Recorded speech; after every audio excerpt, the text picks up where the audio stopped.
Karena kan kalau secara syariat bagi kita sekarang itu tidak diperbolehkan melebihi dari 4 istri. Dan ini khususiat, sekali lagi ini khususiat khusus untuk baginda Nabi Muhammad SAW. Jadi memang diceritakan juga di dalam referensi yang lain, Rasulullah itu pernah melakukan 1 kali mandi aja. 1 kali mandi aja setelah menggauli atau mendatangi beberapa para istrinya di dalam 1 malam. Nah, di sini juga bisa kita tarik kesimpulan berada di dalam fikihnya. Kalau kita bukan beberapa istri ya. Kalau kita misalkan mungkin pengantin baru, kalau pengantin baru kan itu masih masa sonok-sonoknya gitu ya, kekuatannya juga kan masih power gitu. Sehingga kita pasangan suami istri yang pengantin baru itu misalkan berjima atau melakukan hubungan biologis itu bisa sampai 3 kali ronde misalkan, bahkan saking kuatnya misalkan 1 malam itu bisa sampai 4 kali ronde. Nah, maka untuk melakukan mandi besarnya apakah itu cukup hanya 1 kali saja?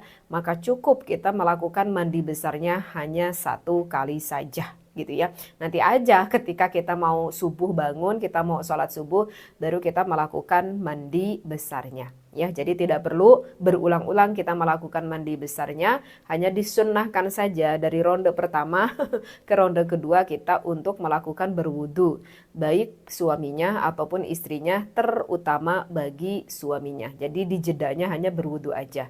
Ya, itu memang yang dianjurkannya seperti itu. Nah, sehingga di sini sekali lagi Teteh luruskan, kita jangan sampai berpikiran negatif karena beda Rasulullah itu dengan kita. Karena tidak sedikit untuk para laki-laki sebetulnya sama aja ya, mau laki-laki ataupun perempuan. Ya, dikarenakan ini baginda Rasulullah laki-laki sehingga Teteh contohkan kepada laki-laki. Karena tidak sedikit untuk seorang laki-laki yang tinggi itu adalah bukan kekuatannya. Tetapi yang tinggi itu kalau kita kebanyakan adalah nafsunya, tetapi kekuatannya yang tidak ada. Jadi apa nih maksudnya Teteh yang tinggi itu nafsunya? Maksudnya seperti ini. Misalkan seorang laki-laki ketika melihat wanita yang bukan mahramnya, maksudnya ketika bukan melihat istrinya. Ya kalau misalkan seorang suami melihat istrinya sehingga timbul gairah, baguslah, sangat baiklah gitu ya. Kalau melihat istrinya sehingga timbul rasa gairah. Tapi tidak sedikit seorang laki-laki ketika melihat wanita yang lain, orang lain bukan istrinya gitu ya, melihat wanita yang cantik, timbullah birahi di dalam dirinya, ya, nafsunya meningkat. Ketika misalkan melihat wanita yang pakaiannya cukup seksai, yang sangat terlihat sekali auratnya, misalkan, langsung timbul itu rasa nafsu di dalam diri laki-laki tersebut, birahinya meningkat. Nah, bukan, Rasulullah tuh bukan sosok laki-laki yang seperti itu, yang meningkat dikarenakan nafsunya.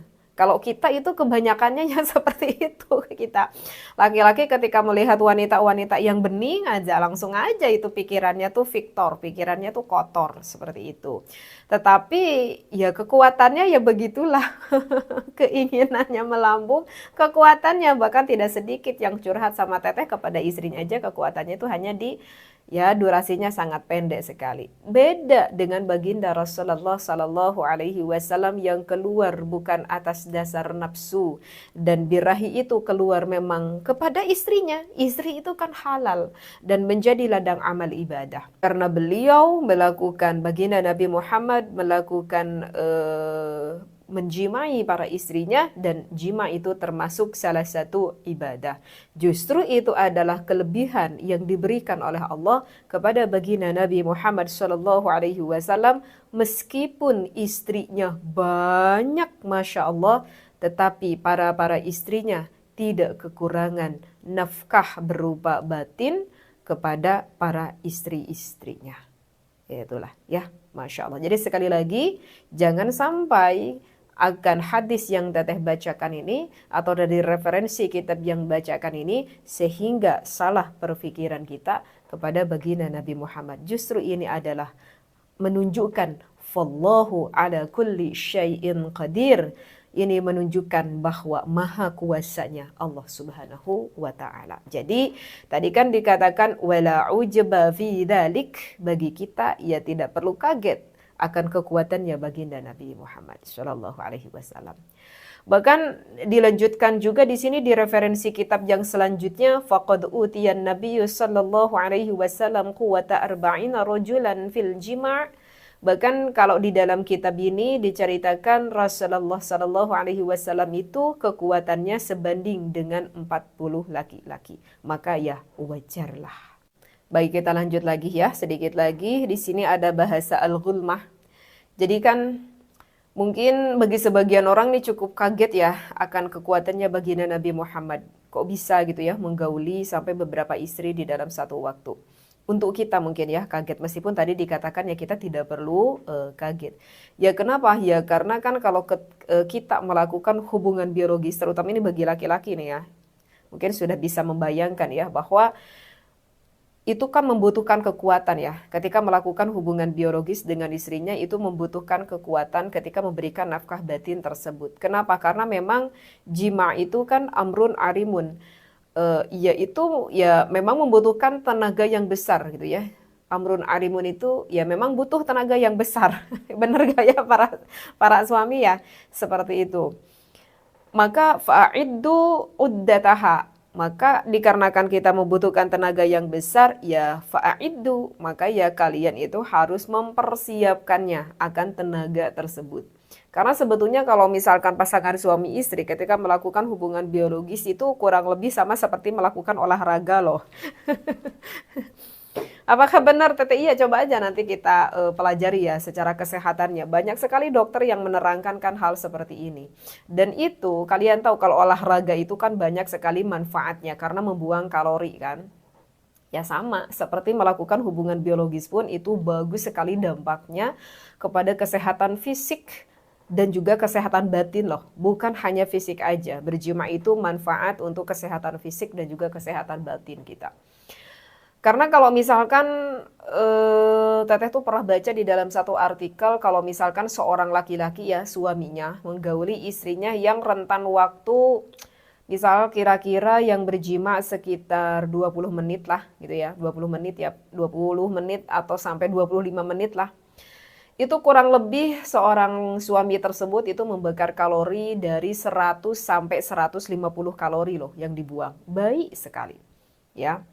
Kalau untuk seorang perempuannya itu sekitar 70 sampai 100 kalori yang dikeluarkan. Kenapa? Karena biasanya laki-laki yang lebih eksis. Tapi nggak tahu ya kalau misalkan terbalik. Kalau misalkan ketika melakukan hubungan biologisnya tersebut perempuannya yang lebih eksis tetapi apa itu suaminya yang agak sedikit lemah lembut. Sepertinya itu yang lebih banyak membakar kalori itu adalah istrinya. Ya, tapi rata-rata biasanya katanya perempuan itu kurang eksis dibandingkan suaminya. Itu berarti sama ya seperti kita kalau yang olahraga jogging itu kan sama lah seperti kita melakukan jogging sekitar 15 menitan seperti itu.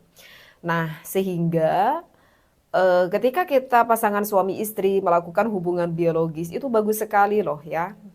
Untuk mengatur apa ini, mengatur ritme jantung ya, wahai para istri mohon didengarkan ini bagus untuk kesehatan dan ini membuat para istri semakin awet muda loh. Di sini Teteh nggak bercanda, bener loh ya, ketika melakukan hubungan biologis itu akan membuat kita awet muda. Kenapa? Karena ketika kita melakukan hubungan biologis itu kan itu akan semakin meningkat hormon endorfin kita.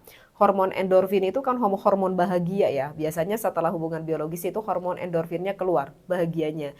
Yaitu pun kalau misalkan istrinya dapat maaf-maaf, istrinya dapat inzal, suaminya dapat inzal. Dapat sama-sama keluar. Kalau nggak ada yang puas ya kemungkinan tidak akan mendapatkan memuncak hormon endorfin ini. Ya. Nah, kan kalau misalkan kita bahagia, kita have fun, itu akan mengeluarkan, memancarkan aura-aura kecantikan di dalam jiwa kita, seperti itu. Ya, nanti akan semakin meningkat tuh sistem imun di dalam tubuh kita, akan semakin meningkat kualitas tidur kita secara otomatis. Kalau kualitas tidur kita meningkat, ya sistem imun di dalam tubuh kita itu akan semakin meningkat. ya. Jadi mohon diperhatikan wahai para istri yang sering menolak kepada sang suaminya.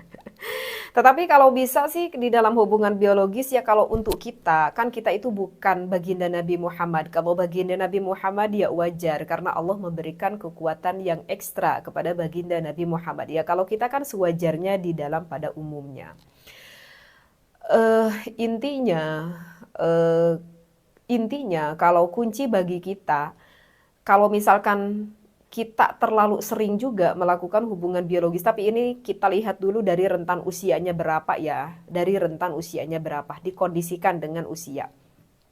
Kalau terlalu sering juga sebetulnya itu dapat membuat kita lemah.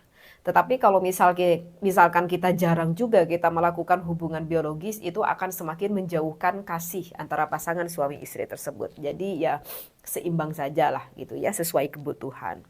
Karena kalau misalkan terlalu over juga gitu ya, terlalu over, terlalu berlebihan, kan sesuatu apapun yang berlebihan itu tidaklah baik.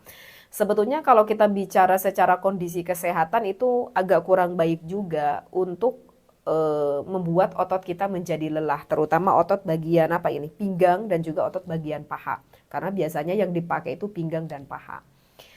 Dan biasanya kalau terlalu sering juga itu bisa aja menimbulkan dehidrasi, tapi dehidrasinya dehidrasi ringan kok. Atau misalkan denyut jantung kita yang terlalu berlebihan, makanya harus hati-hati ya bagi para suami. Eh, yang punya sakit jantung itu jangan mudah sekali meminum atau misalkan memakan obat-obat yang di dalamnya kandungan kimianya sangat tinggi sekali ya gitu, karena itu sangat khawatir terhadap jantungnya ya. Jadi kalau misalkan mau meminum kayak ramuan-ramuan kopi atau apapun itu, coba dilihat komposisinya. Kalau bisa selektif, jangan sampai ada bahan kimia obatinya karena itu bahaya untuk kesehatan kita ya. Dan kalau terlalu seperti itu ya nanti penurunan energi itu akan terasa pada esok harinya, itu biasanya semakin menurun ya. Jadi kalau kita ya disesuaikan dengan kondisi umur kita seperti itu ya. Masya Allah, tabarakallah ya. Ini para suami ketika mendengarkan baginda Rasulullah seperti punya kekuatan 30 laki-laki sepertinya ngiler. Masya Allah nih. Ini Teta sedikit promo juga, nggak apa-apa ya. Ini bagi kalian semua, barangkali membutuhkan. Di sini Teteh kan berjualan kopi lanang ya. Ada kopi lanang jagat, lanang godek. Kalau lanang jagat, lanang godek ini diperuntukkan bagi suami yang sudah berkendala ya. Kendala seperti cepat keluar, kita bantu di terapi sistem sarafnya. Kalau misalkan udah lemes lembe, agak susah disuruh bangun ya.